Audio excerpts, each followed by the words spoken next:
불과 하루 뒤면 여수산단 입주업체들의 대기 오염물질 측정치 조작 사태가 불거진 지 2년이 됩니다.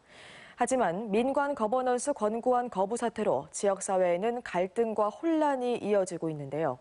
지자체와 거버넌스, 기업들은 현재 어떤 입장인지 또 해결의 여지는 있는지 문형철 기자가 보도합니다.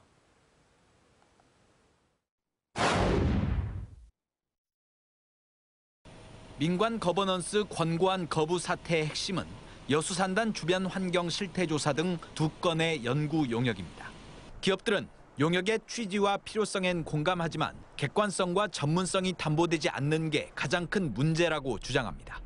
용역 계획에 특정 시민단체의 요구사항만이 주로 반영됐고 실제 용역도 기업들에게 불리한 짜맞추기식 조사가 될 수 있다는 겁니다.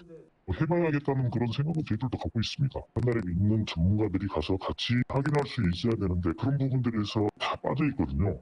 용역 결과에 따라 보상 문제 등 후폭풍이 뒤따를 수 있다는 점도 기업들이 우려하는 부분입니다.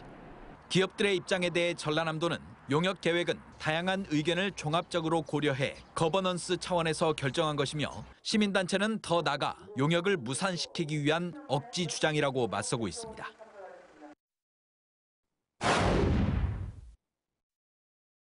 권고안 거부 사태 이후 일부에서는 환경당국이나 지자체가 먼저 용역비를 내고 기업들에게 구상권을 청구하는 방안을 제시했습니다. 하지만 환경부 등은 오염자 부담 원칙을 강조하며 명확하게 불가 입장을 밝힌 상황입니다. 기업들은 객관성은 물론 용역의 범위, 비용 등의 문제가 있다며 자신들이 직접 용역을 진행하는 방안을 제시했지만 역시 반론이 적지 않습니다. 그런 정기적인 조사만으로는 알 수 없는 무언가가 있기 때문이거든요. 비슷한 성격의 과제를 하는데 왜 이렇게 많이 드느냐라는 거는 사실 이거는 번지수를 잘못 짚은 거죠. 업체 관계자는 적어도 거버넌스와 관련이 없는 제3의 기관이 용역을 주도해야 기업들이 권고안을 수용할 수 있을 것이라고 밝혔습니다. 반면 전라남도는 계획대로 용역을 추진하되 용역 진행 상황 전반을 검증할 수 있는 별도의 위원회를 두는 방안을 해법으로 제시하고 있습니다. 지난주 각계 대표들은 연석회의를 갖고 기업들에게 오는 17일까지 권고안을 받아들이라고 요구했지만 수용할 가능성은 거의 없습니다.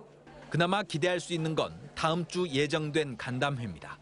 부지사 등 도 관계자와 여수산단 주요 입주업체 공장장들이 참석해 용역 계획과 금액, 수행업체 등을 두고 의견을 조율할 것으로 보입니다. 현재로서는 양측의 입장이 확고해 결과를 장담할 수 없는 상황.